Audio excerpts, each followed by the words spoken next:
channel Desa Nanda. Kali ini kita akan membahas materi kelas 12 yaitu listrik statis pada bagian medan listrik.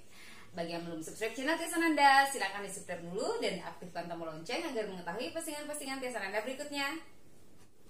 Oke, di video kali ini kita akan melanjutkan materi listrik statis kita pada bagian medan listrik. Nah, pernahkah kalian mendengar istilah medan listrik?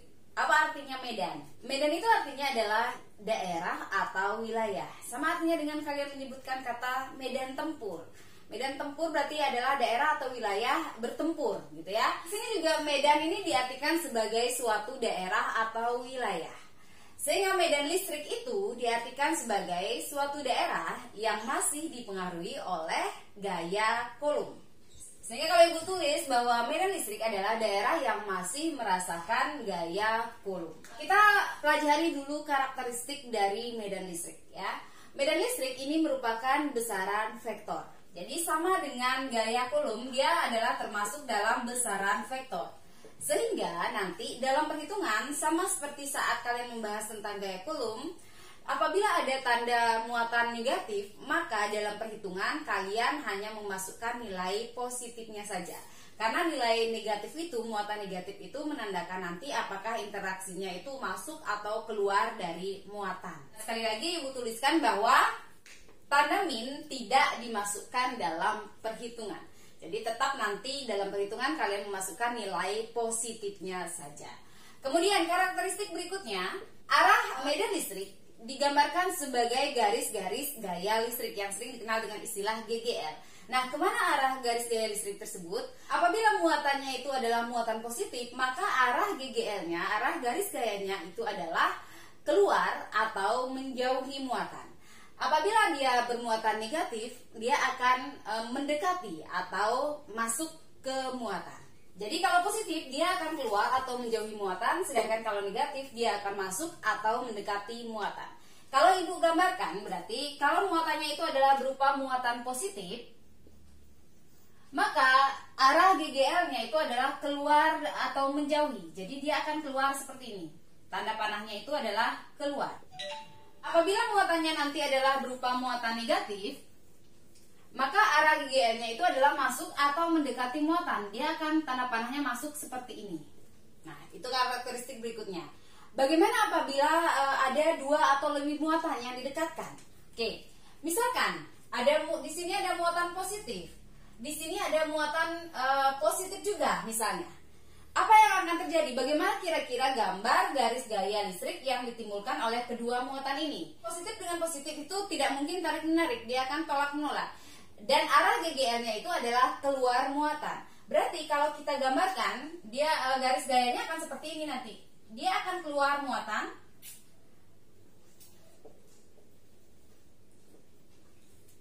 Jadi kalau digambarkan, dia akan menjadi seperti ini gambar GGL-nya. Mungkin lebih banyak lagi, ya, GGL yang keluar. Nah, sekarang bagaimana kalau muatannya berupa muatan negatif keduanya? Jadi di sini ada muatan negatif, di sini ada muatan negatif. Karena antara muatan negatif itu adalah gaya tolak menolak. Kemudian karakteristiknya apabila negatif itu adalah masuk atau mendekati muatan, maka kalau kita gambarkan, maka di sini garis gaya yang akan terjadi adalah seperti ini misalnya. Ini tanda panahnya masuk. Di sini juga tanda panahnya masuk. Jadi bisa jadi seperti ini ya, masuk ya. Jadi ini di sini juga ada masuk, kemudian di sini juga ada masuk. Jadi bisa digambarkan nanti seperti itu kalau dia muatannya negatif dan negatif. Nah, sekarang bagaimana kalau muatannya itu adalah muatan positif bertemu dengan negatif? Misalnya, kalian sudah mengetahui bahwa muatan positif dan negatif itu akan melakukan gaya tarik-menarik. Berarti kalau tarik-menarik, di sini pasti ada gaya tarik-menarik seperti ini. Nah, kemana arah gayanya, kemana arah GGL-nya? Ingat, muatan positif keluar, masuk ke negatif. Jadi kalau kalian lupa, ingat saja bahwa yang positif itu masuk ke yang negatif gitu ya. Yang baik masuk mempengaruhi yang jahat gitu misalnya ya, jangan dibalik. Berarti yang positif masuk ke yang negatif, berarti tanda panahnya kemana? Jelaslah ke kanan di sini. Jadi di sini kalau kita gambarkan lagi garis gaya yang terjadi, bisa jadi seperti ini. Mungkin banyak garis gaya yang terjadi. Oke. Jadi kalau kita gambarkan lagi mungkin terjadi banyak garis gaya lagi. Ingat intinya, dari muatan positif keluar masuk menuju ke muatan negatif. Besarnya medan listrik sering dikenal dengan istilah kuat medan listrik. Kuat medan listrik ini sering kalian simbolkan nanti dengan huruf E besar. Oke, apa itu kuat medan listrik? Misalkan ada sebuah muatan listrik, jadi misalkan di sini ada sebuah muatan listrik, oke, kita umpamakan muatan positif, muatannya kita sebut dengan Q besar, maka Q besar ini akan memiliki medan listrik. Jadi umpamakan seperti ini medan listrik dari muatan Q tersebut. Misalkan ada sebuah muatan lain yang masuk ke daerah medan listriknya Q, misalnya di sini kita misalkan ada muatan positif dengan nilai Q kecil masuk ke wilayah atau ke medan listriknya Q besar ini, maka Q kecil ini sering nanti disebut dengan istilah muatan uji, sedangkan Q ini disebut dengan muatan sumber. Ya, muatan uji, muatan sumber. Maka muatan uji ini akan mendapatkan gaya Coulomb, ya, gaya Coulomb. Karena sama-sama positif, maka dia akan mendapatkan gaya tolak menolak. Kemana arah GGL-nya? Karena ini adalah muatan sumbernya adalah positif, jelas nanti arah GGL-nya itu adalah keluar atau menjauhi. Ya, menjauhi berarti berapa besar gaya Coulomb-nya? Itu akan sama dengan K dikali Q besar dikali Q kecil per. Jadi ini jarak antara Q besar ke Q kecil itu adalah R, berarti ini per R kuadrat. Kuat medan listrik itu apa sekarang? Berapa besar kuat medan listriknya? Kalau secara fisika, kuat medan listrik bisa diartikan itu adalah gaya persatuan muatan. Sehingga kalau kita tulis rumusnya secara fisika, maka bisa kita tulis medan listrik E itu adalah gaya F persatuan muatan per Q. Ingat, kita kalau masukkan nilai F-nya itu adalah gaya Coulomb, berarti ini adalah K dikali Q dikali Q per R kuadrat per Q. Q per Q, jadi muatan uji bisa dibagi per Q, sehingga kita mendapatkan rumus bahwa E sama dengan K dikali Q per R kuadrat. Jadi inilah rumus dari kuat medan listrik.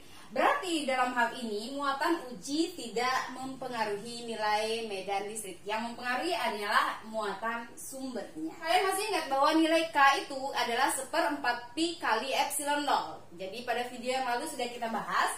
Sehingga rumus E ini bisa kita tulis juga.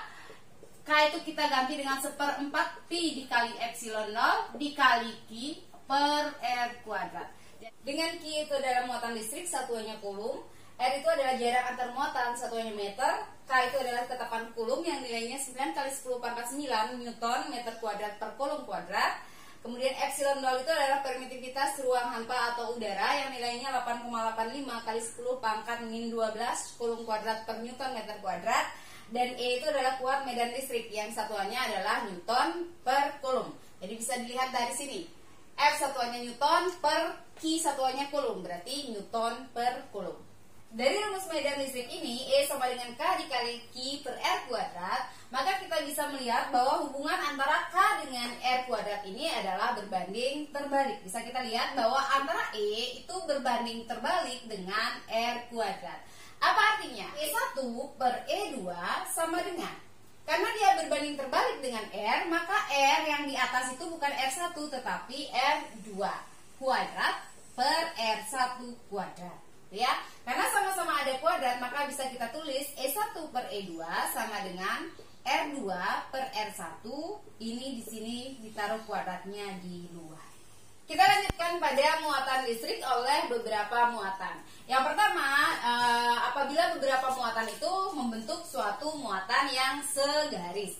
Sebenarnya materi ini sama dengan materi gaya Coulomb yang lalu ya. Jadi muatan segaris itu sama, tetapi bedanya di sini berupa suatu kuat medan listrik saja. Oke. Misalkan ada dua buah muatan. Misalkan di sini muatan positif, kita misalkan ini adalah nilai Q1.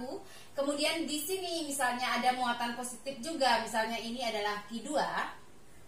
Maka kedua muatan ini akan mempengaruhi semua titik yang ada di sekitarnya. Kita misalkan sekarang ada sebuah titik, misalnya di sini ya, titik itu berada di daerah sini, misalnya kita sebut dengan titik A misalnya. Maka A akan dipengaruhi oleh Q1, A juga akan dipengaruhi oleh Q2. Nah, bagaimana kuat medan listrik yang terjadi pada A? Kalau kita gambarkan, misalnya, karena Q1 itu adalah muatan positif, berarti kita fokus ke benda satu dulu, ke muatan satu dulu.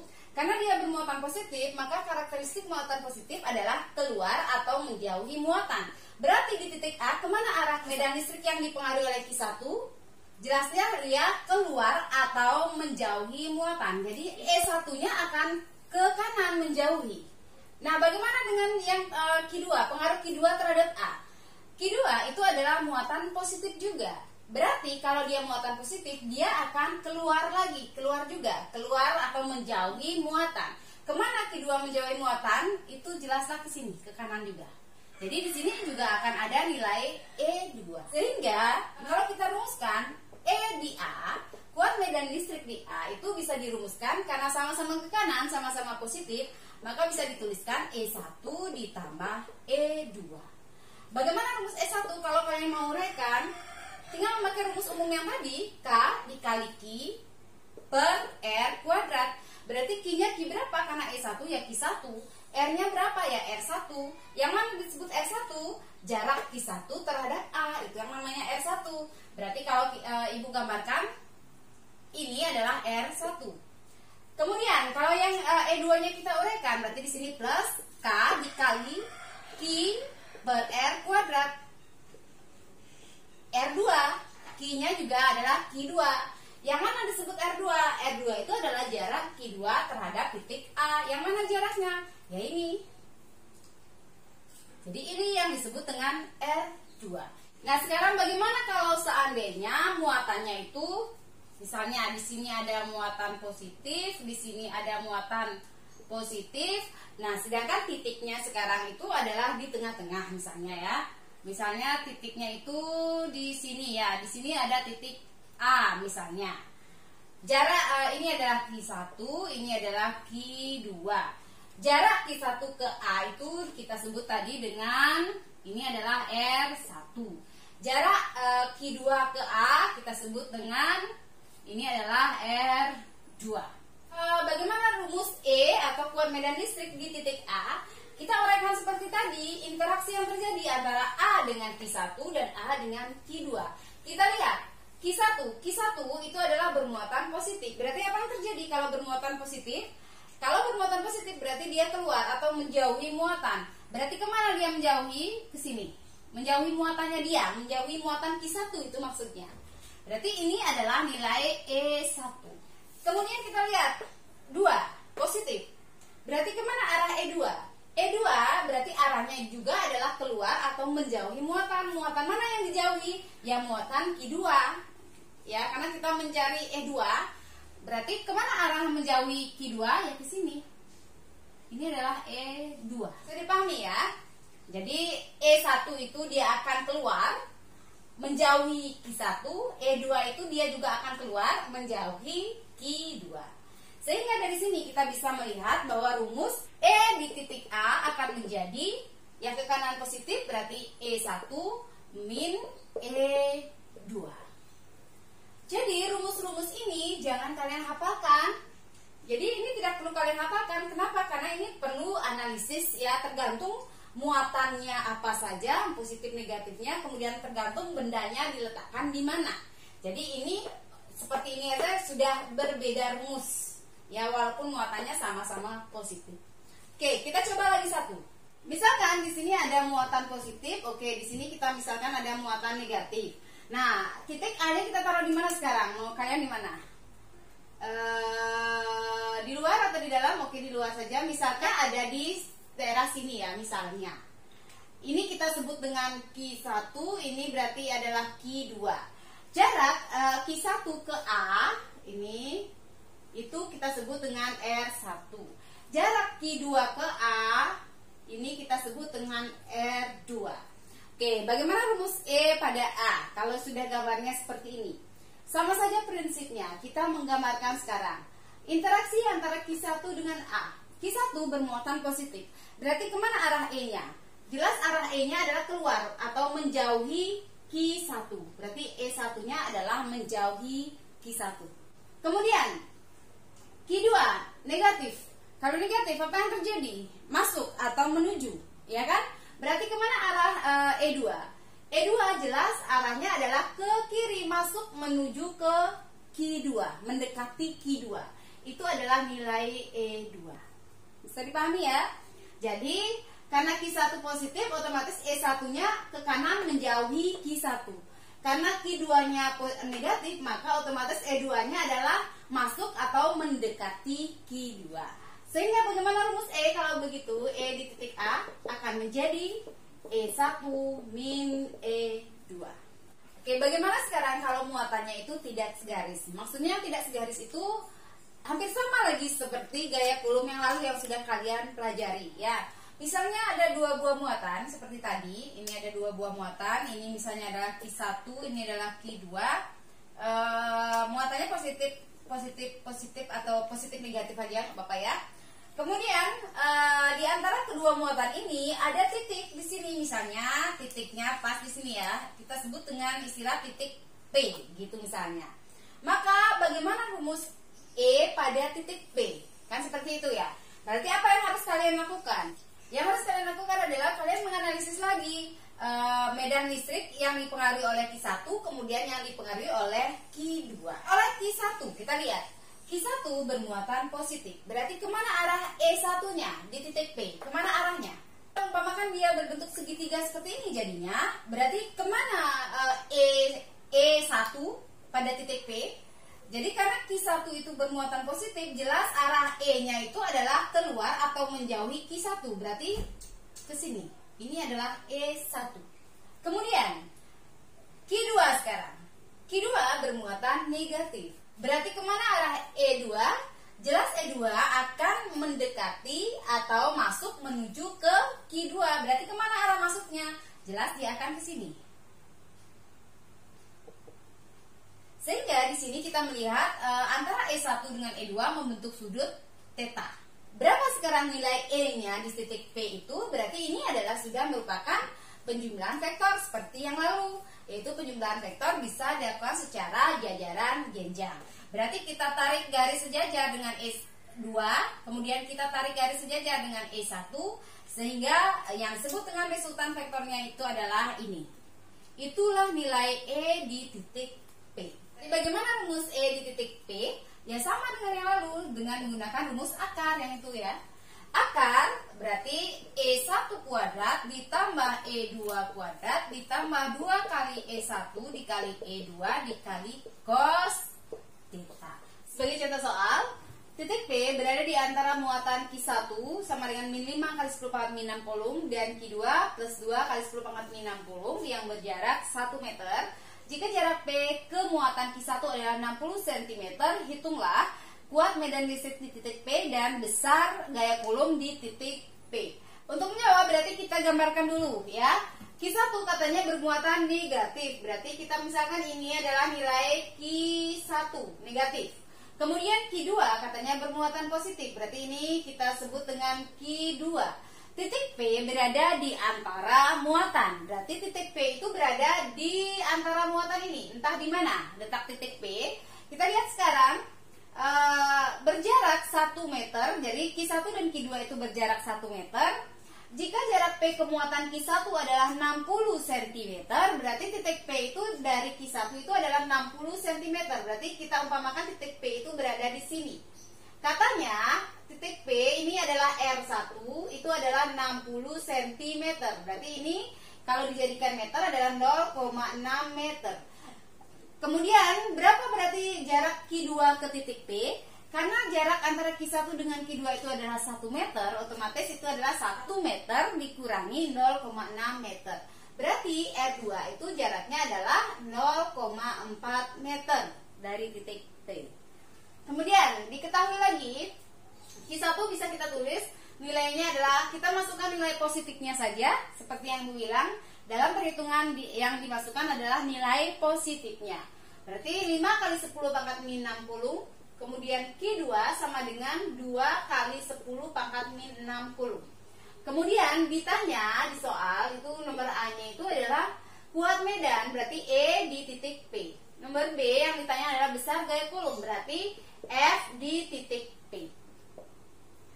Untuk menjawab berapakah kuat medan di titik P, maka kita harus menggambarkan interaksi yang terjadi seperti tadi ya, antara Q1 terhadap P, Q2 terhadap P. Kita gambarkan sekarang. Q1 bermuatan negatif. Berarti apa yang terjadi pada titik P kalau Q1-nya negatif? Kemana arahnya?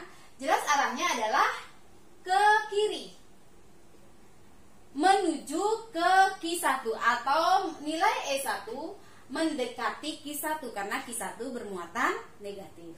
Kemudian Q2 bermuatan positif. Berarti apa yang terjadi? Jelas adalah di titik P itu arah Q2-nya itu adalah ke kiri juga. Ini adalah nilai E2. Kenapa ke kiri? Karena E2 bermuatan positif, sehingga E2-nya itu adalah keluar atau menjauhi muatan Q2. Bisa dipahami ya? Sehingga kalau sudah bisa dipahami, maka kita dapatkan rumus E di titik P itu adalah min E1 min E2, karena sama-sama ke kiri. Kita hitung ya.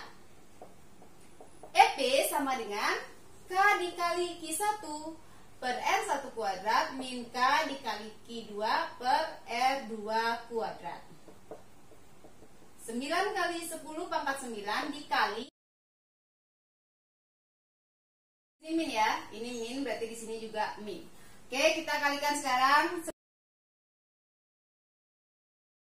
Jadi Ibu tidak menyamakan penyebut biar cepat, Ibu langsung bagi aja ya. Min 45 dibagi 36 itu adalah min 1,25, berarti dikali 10 pangkat. Min 2 dibawa naik menjadi plus 2, berarti 3 ditambah 2 itu adalah pangkat 5. Dikurangi, ini juga tinggal Ibu bagi, 18 dibagi 16 itu adalah 1,125 dikali 10 pangkat, sama ya, min 2 dibawa naik menjadi plus 2, berarti ditambahkan 3 menjadi plus 5. Sehingga EP sama dengan, karena pangkatnya sama-sama plus 5 plus 5, berarti angka depannya bisa kita jumlahkan. Min 1,25 dikurangi 1,125 adalah min 2,375 kali 10 pangkat 5, satuannya tadi adalah Newton per Coulomb. Karena ini min, berarti arahnya, min ini cuma menandakan bahwa arah, berarti arahnya adalah menuju ke Q1. Berarti nilai EP kita tulis positifnya, EP sama dengan 2,375 kali 10 pangkat 5 Newton per Coulomb ke muatan Q1, atau ke arah muatan Q1 atau ke kiri. Kita sekarang jawab F di titik P. Tapi tadi Ibu lupa, yang ditanya di nomor B adalah besar kayak Coulomb di titik P jika muatan di titik P. Jadi ini yang kurang. Jika muatan di titik P besarnya, misalnya kita misalkan aja ya, 2 kali 10 pangkat min 6 Coulomb gitu misalnya. Berarti kalau sudah ada nilai muatannya, maka nilai FP bisa kita jawab. Kita jawab di sini nomor B. Bagaimana rumus FP? Kita mulai dari rumus E ya. Kuat medan listrik dirumuskan itu adalah F per Q. Berarti kalau E sama dengan F per Q, berarti nilai F itu adalah E dikali Q. Sehingga kalau ditanya F di titik P, maka E di titik P dikali Q di titik P. Kan seperti itu saja. Berarti sama dengan E di titik P adalah 2,375 dikali 10 pangkat 5 dikali Q di titik P itu adalah 2 kali 10 pangkat min 6. Berarti 2 dikali 10 pangkat min 6. Sehingga F di titik P akan menjadi 4,75 dikali 10 pangkat 5 dikurangi 6 itu adalah min 1. Berarti karena kali 10 pangkat min 1 berarti dibagi 10, itu berarti bisa ditulis 0,475 Newton. Soal berikutnya, dua muatan A dan B serta titik C membentuk suatu segitiga sama sisi dengan panjang sisi 6 cm. Jika muatan QA sama dengan plus 400 mikrocoulomb dan QB min 300 mikrocoulomb, kuat medan di titik C adalah. Berarti kita tulis dulu diketahui ya. Diketahui nilai QA, kita tulis 400 mikrocoulomb. Ingat kita jadikan coulomb, dari mikrocoulomb ke coulomb kita tinggal kalikan 10 pangkat min 6. Berarti ini adalah 400 itu kan bisa ditulis 4 kali 10 pangkat 2 atau 4 kuadrat. kali 10 pangkat 6 untuk menjadikan dia kulum. Sehingga nilai Ki-A-nya ini adalah 4 kali 10 pangkat min 4 kulum. Kemudian Ki-B juga seperti itu ya. Ki-B kita tulis positifnya saja di sini 300 mikrokulum. Berarti ini adalah 3 kali 10 kuadrat dikali 10 pangkat min 6 kulum. Berarti nilai Ki-B-nya itu adalah 3 kali 10 pangkat min 4 kulum. Kemudian kuat medan di titik C. Berarti yang ditanya adalah nilai E di titik C-nya berapa. Untuk menjawab soal ini berarti kita mesti gambar dulu ya. Bagaimana kira-kira gambarnya? Jadi karena diceritakan di soal bahwa A, B, dan C membentuk segitiga sama sisi, berarti di sini kita harus menggambarkan suatu segitiga sama sisi. Oke, kurang lebih seperti itu ya. A, B, dan C-nya kalian sembarang boleh, di mana saja kalian boleh. Ibu misalkan ini A, ini B, ini C, kan tidak masalah ya. Kemudian A dan B itu adalah merupakan muatan. Berarti di sini adalah muatan. Berarti A-nya bermuatan positif, berarti di sini itu adalah muatan positif. B-nya bermuatan negatif, berarti di sini B-nya bermuatan negatif. Kemudian kuat medan di titik C yang ditanya. Katanya panjang sisinya adalah 6 cm. Berarti jarak C ke A itu adalah 6 cm. Berarti ini adalah 6 cm. Jarak C ke B juga adalah 6 cm. Oke, sekarang apa yang harus kita lakukan? Kita harus menggambarkan dulu medan listrik di titik C oleh muatan A dan oleh muatan B. Muatan A itu positif. Berarti apa yang terjadi di muatan C? Karena positif berarti E oleh A, berarti EA itu adalah keluar atau menjauhi muatan A. Berarti kemana dia keluar? Sini ya. Berarti ini adalah EA. Kemudian B-nya negatif. Berarti ini sama dengan yang tadi ya. B-nya negatif. Berarti karena B-nya negatif, kemana arah EB-nya? Berarti arah EB-nya adalah masuk atau menuju ke titik B atau ke muatan B. Ini adalah EB. Sehingga di sini ini nilai EC-nya ada di sini. Berapa sudut yang dibentuk sekarang? Untuk memudahkan melihat, ini titik C-nya Ibu taruh di luar saja di sini ya. Ini titik C. Berarti berapa tetanya di sini? Berapa teta yang dibentuk? Karena segitiga sama sisi, berarti sudutnya itu ini yang lurus ini adalah 180. Kemudian yang segini ini adalah 60 derajat, ini 60, ini 60, ini 60 derajat gitu ya. Berarti karena ini lurus begini itu adalah sudutnya 180 ya. Sehingga berapa nilai tetanya? Berarti tetanya itu adalah 180 derajat dikurangi 60 derajat. Berarti adalah 120 derajat. Berapakah cos 120 derajat? Jadi cos 120 itu sama nilainya dengan cos 60, tapi karena berada di kuadran kedua, nilai cos itu negatif, berarti nilainya adalah min 0,5. Berarti rumus E di titik C bisa kita tulis akar EA kuadrat ditambah EB kuadrat ditambah 2 kali EA dikali EB dikali cos 120 derajat, karena tetanya 120 derajat. Oke, untuk mempermudah perhitungan, EA dan EB hitung di luar ya, biar nggak di sini panjang gitu ya. Berarti kita hitung di sini saja. EA berarti adalah K dikali QA per RA kuadrat. EA berarti sama dengan 9 kali 10 pangkat 9 dikali QA nilainya tadi adalah 4 kali 10 pangkat min 4 per RA kuadratnya, berarti RA-nya itu adalah 6 cm. Dijadikan meter ini adalah 6 kali 10 pangkat min 2 meter. Berarti ini adalah 6 kali 10 pangkat min 2 meter dikuadratkan.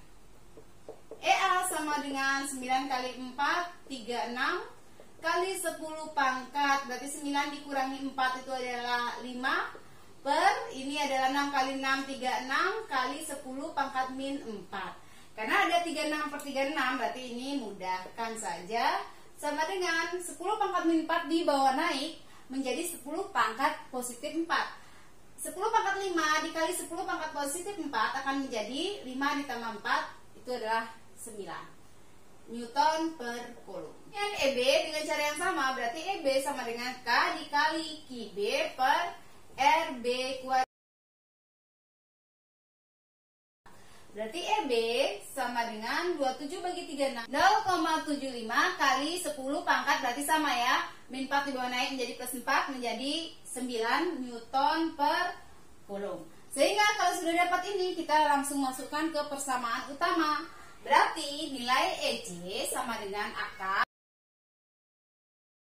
dikali EB-nya itu adalah 0,75 kali 10 pangkat 9 dikali cos 120 tadi kita sudah cari min 0,5 ditambah 2 dikali 0,75 dikali min 0,5 berarti ini bisa dimudahin ya.